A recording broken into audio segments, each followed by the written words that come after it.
ಶ್ರೀ ಗುರುಭ್ಯೋ ನಮಃ. ಇದು ಮಧ್ವ ವಿಜಯದ 58ನೇ ಭಾಗ.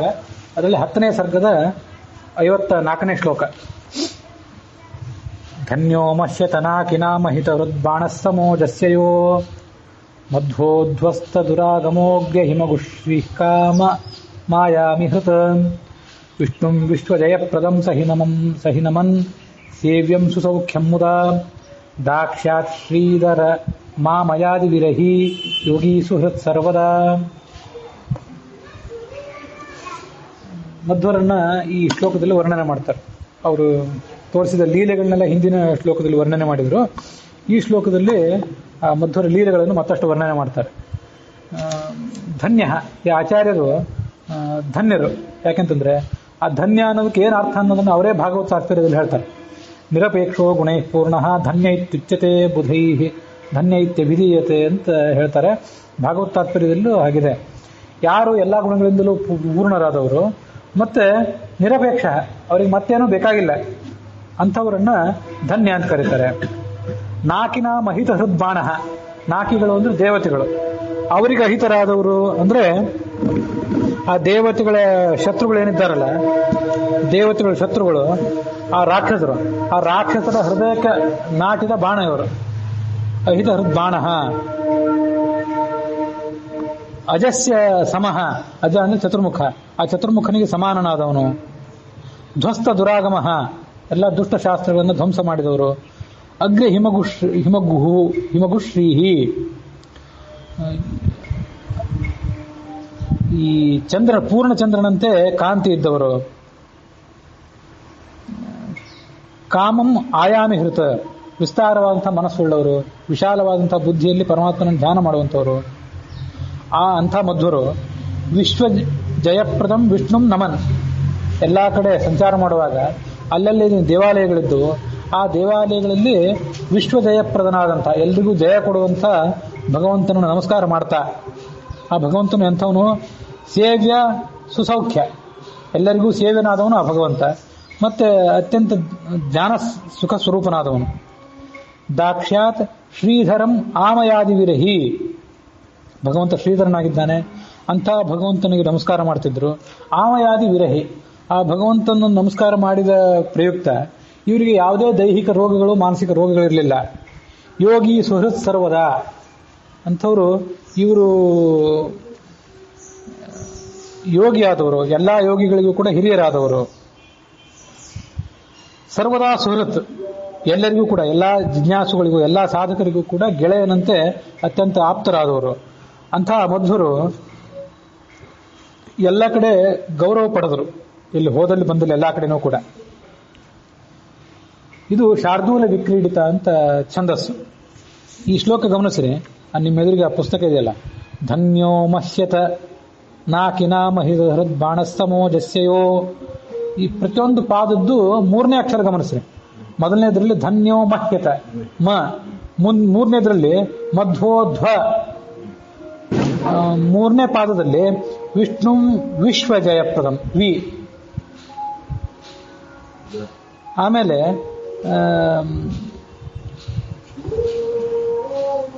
ಅದರ ಮುಂದಿನ ಪಾದಗಳನ್ನು ಗಮನಿಸ್ರಿ. ಎಲ್ಲ ಸೇರಿಸಿದ್ರೆ ಮಧ್ವ ವಿಜಯಾಖ್ಯ, ಇದು ಮಧ್ವವಿ ಆಯಿತು ಮೊದಲಿನ 3 ಪಾದಗಳಲ್ಲಿ. ಆಮೇಲೆ ಪ್ರತಿಯೊಂದು ಪಾದದ್ದು ಕೊನೆಯದಿಂದ 3ನೇ ಅಕ್ಷರ ಗಮನಿಸ್ರಿ. ಧನ್ಯೋ ಮತ್ಸ್ಯತ ನಾಕಿನ ಮಹತ ಹೃದ್ ಬಾಣಸ್ಸಮೋಜಸ್ಯಯೋ, ಅಲ್ಲಿ ಯೋ ಕೊನೆಯ ಅಕ್ಷರ, ಅದಕ್ಕಿಂತ ಹಿಂದಿನ ಅಕ್ಷರ ಅಂದ್ರೆ ಸ್ಯ, ಅದಕ್ಕಿಂತ ಹಿಂದಿನ ಅಕ್ಷರ ಅಂದ್ರೆ ಜ. ಹೀಗೆ ಮಧ್ವವಿ ಆಮೇಲೆ ಜ ಯಾಖ್ಯ, ಮಧ್ವ ವಿಜಯಾಖ್ಯ. ಮಧ್ವ ವಿಜಯ ಎಂಬ ಹೆಸರಿನ ಒಂದು ಕಾವ್ಯ ಅಂತ ಹೀಗೇನಾದರೂ ಅದಕ್ಕೆ ಅರ್ಥ ಬರಬಹುದು. ಇದು ಒಂದಾಯ್ತು. ಇನ್ನೊಂದು ಕಡೆ ಇವೇ ಶಬ್ದಗಳನ್ನು ಗಮನಿಸಿದರೆ ನಾರಾಯಣ ಕಾವ್ಯ ಅಂತ ಹೀಗೆ ಅದರದೊಂದು ಅರ್ಥ ಬರುವಂಥ, ಹಾಗೊಂದು ಜೋಡಣೆ ಆಗುವಂಥ ಕೆಲವು ಶಬ್ದಗಳನ್ನು ಸೇರಿಸ್ತಾರೆ. ಧನ್ಯೋ ಮಹ್ಯತ ನಾಕಿನಾಮ್ ಅಂತಿದೆಯಲ್ಲ, ಅಲ್ಲಿ ನಾ ತಗೊಳ್ರಿ. ಅದಾದ್ಮೇಲೆ ಮಧ್ವೋಧ್ವಸ್ತ ದುರಾಗಮೋ ಅನ್ನೋದು ರಾ ಇದೆ. ಮುಂದೆ ವಿಷ್ಣು ವಿಶ್ವ ಜಯಪ್ರದಂ ಅನ್ನೋಲ್ಲಿ ಯ ಇದೆ. ಹೀಗೆ ನಾರಾಯ ಆಯಿತು. ಮುಂದೆ ಮೊದಲನೇ ಪಾದದಲ್ಲಿ ಧನ್ಯೋ ಮತ್ಸ್ಯತ ನಾಕಿನ ಮಹಿತ ಹೃದ್ಬಾಣ ಈ ನಾರಾಯಣ ಆಯ್ತು. ಮುಂದೆ ಮಧ್ವೋಧ್ವಸ್ತ ಧುರಾಗಮೋಗ್ಯ ಹಿಮಗು ಶ್ರೀ ಕಾ ಅನ್ನುವಲ್ಲಿ ಕಾ ಇದೆ. ನಾರಾಯಣ ಕಾ ಆಯ್ತು. ಮುಂದೆ ವಿಷ್ಣುಂ ವಿಶ್ವ ಜಯಪ್ರದಂ ಸಹಿನಮಂ ಸೇವ್ಯಂ ವ್ಯಂ ಅಂತಿದೆ. ಒಟ್ಟಾರೆ ನಾರಾಯಣ ಕಾವ್ಯಂ ಅಂತ ಆಯ್ತು. ಭಗವಂತನನ್ನು ಕುರಿತಾದ ಕಾವ್ಯ. ಇವೆಲ್ಲವೂ ಅಲ್ಲಿ ಸಿಗುವಂಥ ಈ ಶ್ಲೋಕದಲ್ಲಿ ಕೆಲವು ಅಕ್ಷರಗಳನ್ನು ಜೋಡಿಸಿದ್ರೆ ಸಿಗುವಂಥ ಕೆಲವು ಪದಗಳು. ಇದನ್ನ ಚಕ್ರಬಂಧ ಅಂತ ಕರೀತಾರೆ. ಶಾರ್ದೂಲ ವಿಕ್ರೀಡಿತ ಛಂದಸ್ಸು ಚಕ್ರಬಂಧ ಅಂತ ಈ ಬಂಧಕ್ಕೆ ಹೆಸರು. ಆ ಚಕ್ರಬಂಧವನ್ನು ಕೂಡ ಈ ಪುಸ್ತಕದಲ್ಲಿ ತೋರಿಸ್ತಾರೆ. ಅವು ಯಾವ್ಯಾವ ಶಬ್ದಗಳು ಹೇಗೆ ಹೇಗೆ ಪ್ರಯೋಗಗೊಳ್ಳುತ್ತವೆ ಅನ್ನೋದನ್ನು ಕೂಡ ತೋರಿಸ್ತಾರೆ. 3ನೇ ಅಕ್ಷರಗಳು, ಕೊನೆಯ ಅಕ್ಷರಗಳು ಕೆಲವು, ಹೀಗೆ 6ನೇ ಅಕ್ಷರಗಳನ್ನು ಪಠನ ಮಾಡಿದರೆ ನಾರಾಯಣ ಕಾವ್ಯ. 3ನೇ ಅಕ್ಷರವನ್ನು ಪಠನ ಮಾಡಿದರೆ ಅದು ಮಧ್ವವಿಜಯಾಖ್ಯ ಕಾವ್ಯ. ಅದು ಕೇವಲ ಶ್ಲೋಕವನ್ನು ಮಾತ್ರ ಗಮನಿಸೋದಕ್ಕಿಂತ ಈ ಚಕ್ರಬಂಧ ಇದೆಯಲ್ಲ, ಚಕ್ರಬಂಧವನ್ನೇ ಎದುರುಗಿಟ್ಕೊಂಡು ನೋಡಿದರೆ ಅದು ಮತ್ತಷ್ಟು ಸುಲಭ. ಆ ಚಕ್ರಾಕಾರದಲ್ಲಿ ಮಧ್ವವಿಜಯಾಖ್ಯ, ನಾರಾಯಣ ಕಾವ್ಯ ಅನ್ನುವಂಥ ಹೆಸರುಗಳು ಅಲ್ಲಿ ಹೊರಡ್ತವೆ. ಶಾರ್ದೂಲ ವಿಕ್ರೀಡಿತ ಅಂತ ವೃತ್ತ. ಇತಿ ಭುವನ ವಿಭೂಷಣಸ್ಯ ಭೂಯಾಂಸ್ಯ ವಿಗಣಿತಾನಿ ಕೃತಾಂತರಾಣಿ ಹಂತ ಶ್ರವಣ ಮನನ ಕೀರ್ತನೈರಭೀಷ್ಟಂ ಪ್ರತಿದದೀತ್ಯಮರಾಃ ಪ್ರಕೀರ್ತಯಂತಿ. ಭುವನ ವಿಭೂಷಣ ಈ ಜಗತ್ತಿಗೆಲ್ಲದಕ್ಕೂ, ಈ 3 ಲೋಕಗಳಿಗೂ ಕೂಡ ಆಚಾರ್ಯರು ಅಲಂಕಾರ ಪ್ರಾಯರಾದರು. ಅಲ್ಲಿ ಮುಂದೊಂದು ಕಡೆ 15ನೇ ಸರ್ಗ ಅಂತ ನೆನಪು, ಅಲ್ಲಿ ಒಂದು ಕಡೆ ಕವಿಗಳು ಅವರನ್ನು ವರ್ಣನೆ ಮಾಡ್ತಾರೆ. ನಿರಂಗರಾಗಂ ಮುಖರಾಗವರ್ಜಿತಂ ವಿಭೂಷಣಂ ವಿಷ್ಟಪಭೂಷಣಾಯಿತಂ. ಸನ್ಯಾಸಿ ಆದ್ರಿಂದ ಯಾವುದೇ ಅಲಂಕಾರ ಸಾಮಗ್ರಿಗಳು ಅವರ ಶರೀರದ ಮೇಲೆ ಇರೋದಿಲ್ಲ. ಕುಂಕುಮ ಇಂಥವೆಲ್ಲ ಭಗವಂತನ ಪ್ರಸಾದ ಅಂತ ಗಂಧ ಹಚ್ಕೊಂಡಿರ್ತಾರೆ ಹೊರತು ಉಳಿದ ಗೃಹಸ್ಥರು ಹೇಗೆ ಅಲಂಕಾರ ಮಾಡ್ಕೋತಾರೆ ಹಾಗೆ ಅಲಂಕಾರ ಮಾಡ್ಕೊಳ್ಳೋದಿಲ್ಲ. ಅದರಿಂದ ನಿರಂಗರಾಗ, ಮುಖರಾಗವರ್ಜಿತ. ತಾಂಬೂಲ ಹಾಕೊಳ್ಳೋದಿಲ್ಲ ಸನ್ಯಾಸಿಗಳು, ಮುಖರಾಗವರ್ಜಿತ. ವಿಭೂಷಣ, ಯಾವುದೇ ಬಂಗಾರದ ಆಭರಣಗಳು ಇತ್ಯಾದಿ ಮೈ ಮೇಲಿಲ್ಲ, ತುಳಸಿ ಹಾರವೊಂದನ್ನು ಬಿಟ್ರೆ. ವಿಭೂಷಣ ವಿಷ್ಟಪಭೂಷಣಾಯಿತಂ. ವಿಷ್ಟಪ ಅಂತಂದ್ರೆ ಜಗತ್ತು, ಆ ಜಗತ್ತಿಗೆ ಅವರು ಭೂಷಣ ಅಂತ ಅಲ್ಲಿಯೂ ಕೂಡ ಒಂದ್ ಕಡೆ ವರ್ಣನೆ ಮಾಡ್ತಾರೆ.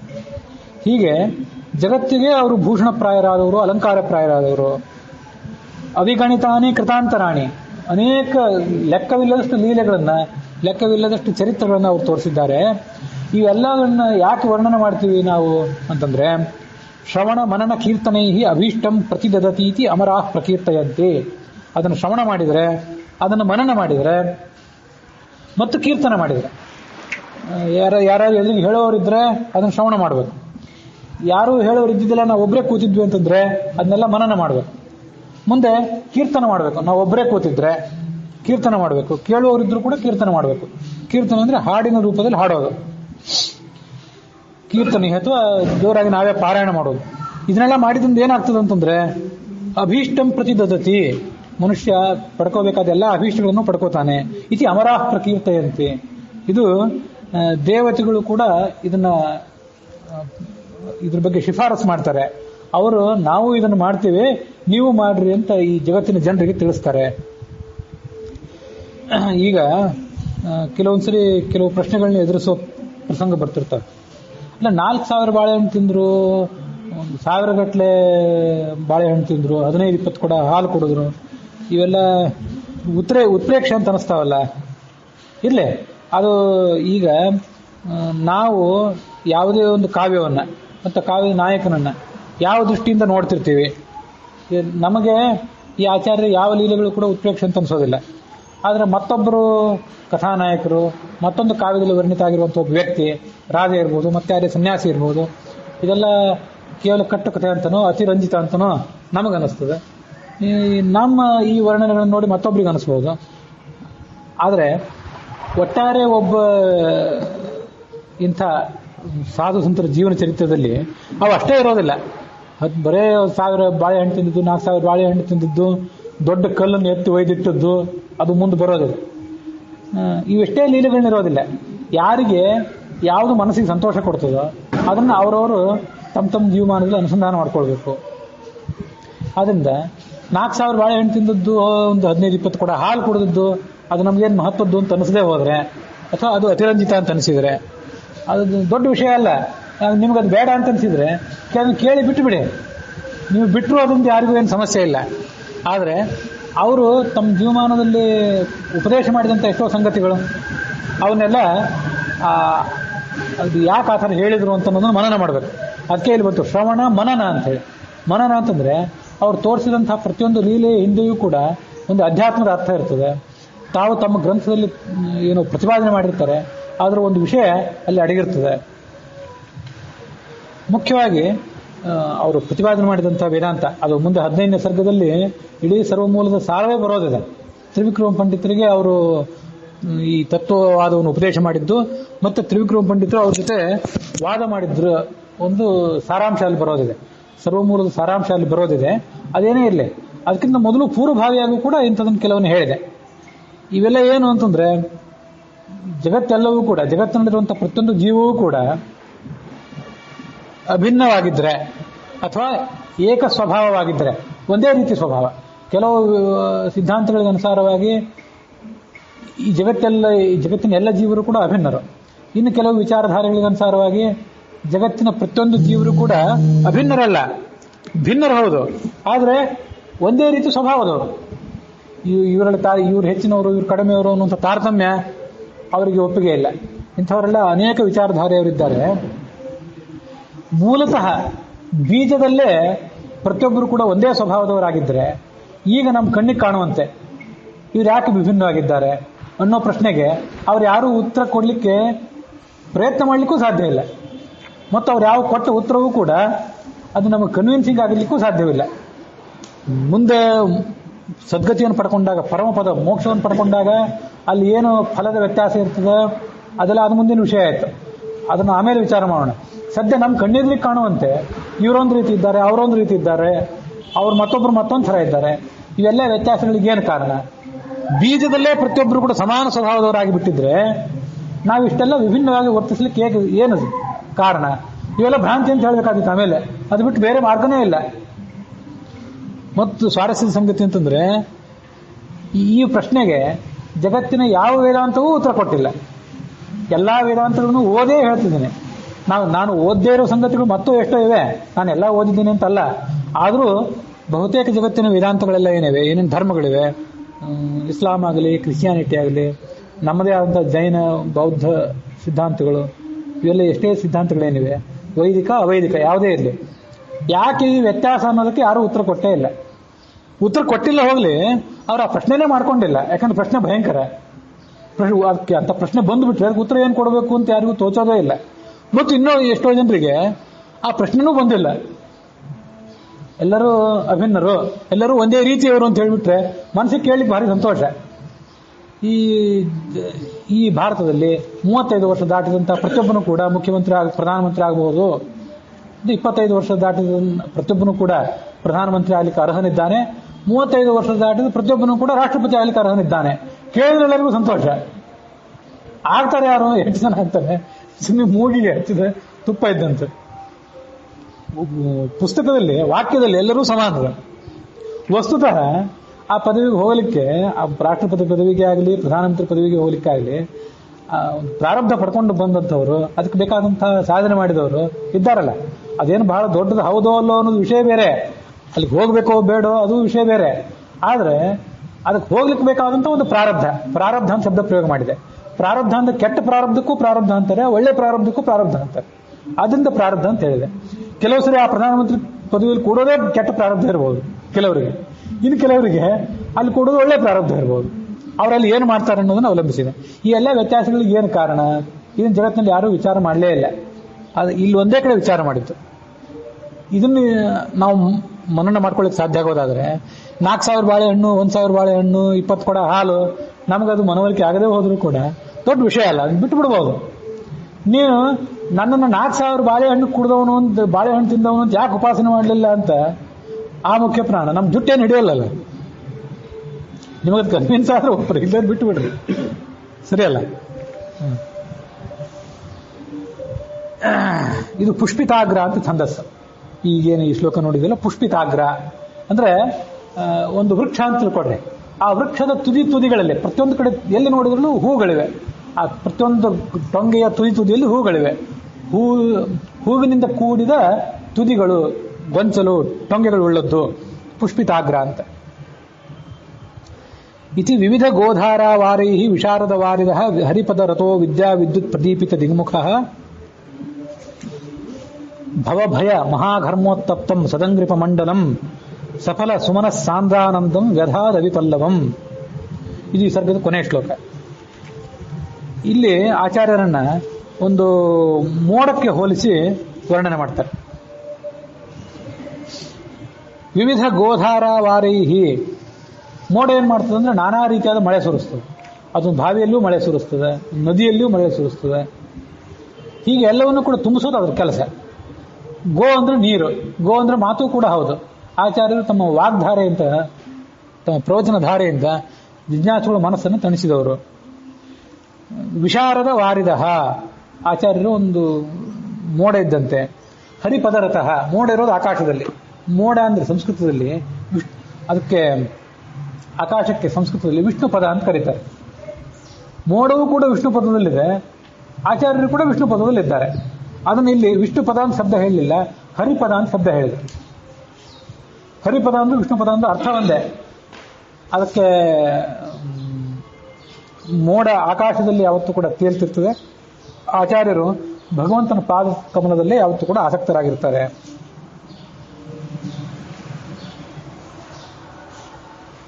ಅದು ಹರಿಪದ ರಥ ಅಂತ ಅಂದ್ರೆ ನನಗೊಂದು ಶ್ಲೋಕ ನೆನಪಾಗ್ತದೆ. ತ್ಯಕ್ತ್ವಾ ದೇಹಾಧ್ಯಾತ್ಮಭಾವಂ ಜೀವರೂಪೇ ಹೃದಯ ಸ್ಥಿತೆ ದೃಷ್ಟ್ವಾತ್ಮಭಾವಂ ತಂಚಾಪಿ ಹರಿಪಾದಾಬ್ಜ ಸಂಸ್ಥಿತಂ ಯದಾ ಪಶ್ಯತ್ಯಾಪರೋಕ್ಷಾತ್ ತದಾ ಮುಕ್ತಿ ಉಪೈತ್ಯಸವು ಅಂತ. ಇದು ಭಾಗವತ ತಾತ್ಪರ್ಯದಲ್ಲಿ ಆಚಾರ್ಯರು ಉದಾಹರಣೆ ಮಾಡುವಂಥ ಒಂದು ಶ್ಲೋಕ ಇದು. ಹರಿಪದ ರಥ ಅನ್ನೋದಕ್ಕಾಗಿ ಇದನ್ನು ಹೇಳಿ ನೆನಪು ಮಾಡಿಕೊಂಡೆ. ಅದೇನು ಅಂತಂದ್ರೆ,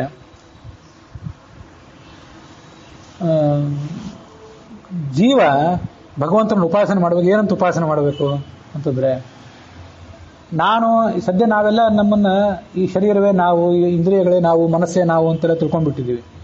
ಇವುಗಳಿಗಿಂತ ಹೊರತಾಗಿ ನಮಗೊಂದು ಅಸ್ತಿತ್ವ ಇದೆ ಅನ್ನೋದು ನಮ್ಮ ಕಲ್ಪನೆಗೆ ಈಗ ಬರೋದಿಲ್ಲ. ತ್ಯಕ್ತ್ವಾ ದೇಹಾಧ್ಯಾತ್ಮಭಾವಂ, ನಮ್ಮ ಈ ಹೊರಗಿನ ಸ್ವರೂಪವೆಲ್ಲ ನಾವಲ್ಲ, ಇದು ನಾವಲ್ಲ ಅಂತ ನಾವು ತಿಳ್ಕೋಬೇಕು. ಜೀವರೂಪೇ ಹೃದಯ ಸ್ಥಿತಿ, ಒಳಗೊಂದು ಬೇರೆ ಸ್ವರೂಪ ಇದೆ ನಮಗೆ ಅಂತನ್ನೋದು ನಾವು ಮನಗಾಣಬೇಕು. ಜೀವರೂಪೇ ಹೃದಯ ಸ್ಥಿತಿ ದೃಷ್ಟ್ವಾತ್ಮ ಭಾವಂ ತಂಚಾಪಿ ಹರಿಪಾದಾಬ್ಜ ಸಂಸ್ಥಿತಂ. ಧ್ಯಾನ ಹೇಗೆ ಮಾಡಬೇಕು ಅನ್ನೋದನ್ನ ಹೇಳ್ತಾರೆ. ನಾವು ಧ್ಯಾನ ಮಾಡಬೇಕು ಅಂತ ಕೆಲವು ದಿವಸದಿಂದ ಹೇಳ್ತಿದ್ದೇನಲ್ಲ, ಧ್ಯಾನ ಮಾಡಲಿಕ್ಕೆ ನೂರಾರು ಸಾಮಗ್ರಿಗಳನ್ನು ಶಾಸ್ತ್ರ ಒದಗಿಸಿದೆ. ಅದರಲ್ಲಿ ಇದು ಒಂದು ಸಾಮಗ್ರಿ. ನಾವು ಪರಮಾತ್ಮನ ಸ್ವರೂಪವನ್ನು ಚಿಂತನೆ ಮಾಡಿ, ಅವನ ಪಾದಕಮಲವನ್ನು ಚಿಂತನೆ ಮಾಡಿ, ಆ ಪಾದಕಮಲದಲ್ಲಿ ನಾವಿದ್ದೀವಿ. ಹರಿಪಾದಾಬ್ಜ ಸಂಸ್ಥಿತಂ ಯದಾ ಪಶ್ಯತ್ ತ್ಯಾಪರೋಕ್ಷಾತ್. ಈಗ ನಮಗೆ ಆರಂಭದ ಹಂತದಲ್ಲಂತೂ ಅಪರೋಕ್ಷ ಜ್ಞಾನ ಅಂದ್ರೆ ಏನು ಅಂತ ಊಹೆ ಮಾಡ್ಕೊಳ್ಳಿಕ್ಕೂ ಸಾಧ್ಯ ಇಲ್ಲ. ಆತ್ಮ ಸಾಕ್ಷಾತ್ಕಾರ ಅಂದ್ರೆ ಏನಂತ ಊಹೆ ಮಾಡ್ಕೊಳ್ಳಿಕ್ಕೂ ಸಾಧ್ಯ ಇಲ್ಲ. ಆದ್ರೆ ಹಾಗೆ ಧ್ಯಾನ ಪ್ರಾರಂಭ ಮಾಡಬೇಕು. ಕಣ್ಮುಂದೆ ಒಂದು ಚಿತ್ರ, ವಿಠಲನೋ ಮತ್ತೆ ಯಾವುದೋ ಒಂದು ಭಗವಂತನ ಒಂದು ರೂಪ, ಆ ರೂಪದ ಪಾದಕಮಲದಲ್ಲಿ ನಾವಿದ್ದೀವಿ, ನಮ್ಮದೊಂದು ಸಣ್ಣ ರೂಪ ಅಲ್ಲಿದೆ ಅಂತ ನಾವು ಹೀಗೆ ಧ್ಯಾನ ಮಾಡ್ತಾ ಹೋಗ್ಬೇಕು. ಹೀಗೆ ಧ್ಯಾನ ಮಾಡ್ತಾ ಹೋದ್ರೆ ನಾಳೆ ಅದು ಅಂಥದೇ ಅಪರೋಕ್ಷವನ್ನು ನಮಗೆ ಒದಗಿಸ್ತದೆ. ಅದು ನಮ್ಮ ಅಪರೋಕ್ಷ ಮತ್ತು ಪರಮಾತ್ಮ ಅಪರೋಕ್ಷ, ಹೆಚ್ಚು ಕಡಿಮೆ ಅವೆಲ್ಲ ಒಂದೇ ಸಮಯದಲ್ಲಿ. ಆತ್ಮಜ್ಞಾನ ಅಂತಂತಿರ್ತಾರಲ್ಲ, ಅವ್ರು ಆತ್ಮಜ್ಞಾನಿಗಳು ಅಂತ ವರ್ಣನೆ ಮಾಡ್ತಿರ್ತಾರೆ. ಅಲ್ಲಿ ಆತ್ಮಜ್ಞಾನಿ ಅಂತಂದ್ರೆ ಪರಮಾತ್ಮ ಜ್ಞಾನಿ ಮತ್ತು ಜೀವಾತ್ಮ ಜ್ಞಾನಿ ಎರಡು. ಈಗ ನಮ್ಮ ಬಗ್ಗೆ ನಮ್ಗೆ ಏನಂತ ಗೊತ್ತೇ ಇಲ್ವಲ್ಲ. ನೀವು ಯಾರ್ರಿ ಅಂತ ಕೇಳಿದ್ರೆ ನಾವು ಇಂಥವ್ರ ಮಕ್ಕಳು, ಇಂಥವ್ರ ಗಂಡ, ಇಂಥವ್ರ ಹೆಂಡತಿ, ಇಷ್ಟೇ ನಮ್ಮ ಪರಿಚಯ. ಅದಕ್ಕಿಂತ ಹೊರತಾಗಿ ಅವ್ಯಾಕೃತವಾದ ಒಂದು ಸ್ವರೂಪ ನಮಗೆ ಇದ್ದದ್ದು ನಮಗೆ ಗೊತ್ತೇ ಇಲ್ವಲ್ಲ. ಇದೇ ಅಂತ ಶಾಸ್ತ್ರದಲ್ಲಿ ಕೇಳಿ ಬಲ್ಲೆವು ಅಷ್ಟೇ. ಅದರದ್ದು ಮನವರಿಕೆ ನಮಗಾಗಿಲ್ಲ. ಅದ್ರದ್ದು ಮನವರಿಕೆ ಆಗಬೇಕು ಮತ್ತು ಪರಮಾತ್ಮನ ಮನವರಿಕೆ ಆಗಬೇಕು. ಪರಮಾತ್ಮನ ಯಾವ ಬಿಂಬದ ಪ್ರತಿಬಿಂಬ ನಾವು ಅಂತನೂ ಮನವರಿಕೆ ಆಗಬೇಕು. ಯದಾ ಪಶ್ಯತ್ಯಾಪರೋಕ್ಷಾತ್ ತದಾ ಮುಕ್ತಿ ಉಪೈತ್ಯಸೌ, ಆವಾಗ ಮುಕ್ತಿಗೆ ಹೋಗ್ತೀವಿ ಅಂತ ಈ ಶ್ಲೋಕ ಎಲ್ಲಿದಂದ್ರೆ ಸ್ವಾರಸ್ಯ. ದತ್ತಾತ್ರೇಯ ಯೋಗದ್ದು, ದತ್ತಾತ್ರೇಯ ರೂಪಿಯಾದ ಭಗವಂತ ಯೋಗಶಾಸ್ತ್ರವನ್ನು ರಚನೆ ಮಾಡಿದ್ದಾನೆ. ಅದರಲ್ಲೂ ಒಂದು ಶ್ಲೋಕ ಇದೆ. ಇಂಥ ಒಂದು 4-6 ಶ್ಲೋಕಗಳನ್ನು ಬಿಟ್ಟರೆ ದತ್ತಾತ್ರೇಯನ ಸಾಹಿತ್ಯ ಬೇರೆ ಕಡೆ ಎಲ್ಲೂ ಕಾಣಿಸೋದೇ ಇಲ್ಲ. ಮಾರ್ಕಂಡೇಯ ಪುರಾಣದಲ್ಲಿ ಅವನ ಸಂವಾದದ ಶ್ಲೋಕ ಕೆಲವು ಕಾಣಿಸ್ತವೆ. ಅಷ್ಟು ಬಿಟ್ಟರೆ ನೇರವಾಗಿ ಆತ ರಚನೆ ಮಾಡಿದ ಗ್ರಂಥಗಳು, ಅದರಲ್ಲಿ ಕೆಲವು ಕೊಟೇಶನ್ಗಳಂದ್ರೆ ಇವು ಮಾತ್ರ. ಹೀಗೆ ಆಚಾರ್ಯರು ಹರಿಪದರಥ ಭಗವಂತನ ಪಾದದಲ್ಲಿ ಆಸಕ್ತರಾಗಿದ್ದಾರೆ. ವಿದ್ಯಾ ವಿದ್ಯುತ್ ಪ್ರದೀಪಿತ ದಿಗ್ಮುಖ, ಈ ಮೋಡ ಒಂದ್ಸರಿ ಮಿಂಚು ಹೊಡೆಸಿ ಎಲ್ಲಾ ದಿಕ್ಕುಗಳನ್ನು ಬೆಳಗಿಸ್ತದೆ. ಹಾಗೆ ಆಚಾರ್ಯರು ಕೂಡ ತಮ್ಮ ಜ್ಞಾನ ಅನ್ನುವ ಬೆಳಕನ್ನ ಎಲ್ಲ ಕಡೆ ಚಿಮ್ಮುತ್ತಾ ಇದ್ದಾರೆ. ಚಿಮ್ಮಿ ಜಗತ್ತೆಲ್ಲವನ್ನು ಕೂಡ ಬೆಳೆಸಿದ್ದಾರೆ. ಸದಂಗ್ರಿಪ ಮಂಡಲಂ, ಆ ಮೋಡ ಈ ವೃಕ್ಷಗಳನ್ನ ತಣಿಸ್ತದೆ, ಸಸ್ಯಗಳನ್ನ ಗಿಡಮರಗಳನ್ನ ತಣಿಸ್ತದೆ. ಹಾಗೆ ಆಚಾರ್ಯರು ಸತ್ ಅಂಗ್ರಿಪ ಮಂಡಲ, ಅಂಗ್ರಿಪ ಅಂತಂದ್ರೆ ವೃಕ್ಷ, ಸಜ್ಜನರೇ ಒಂದು ವೃಕ್ಷಗಳಿದ್ದಂತೆ.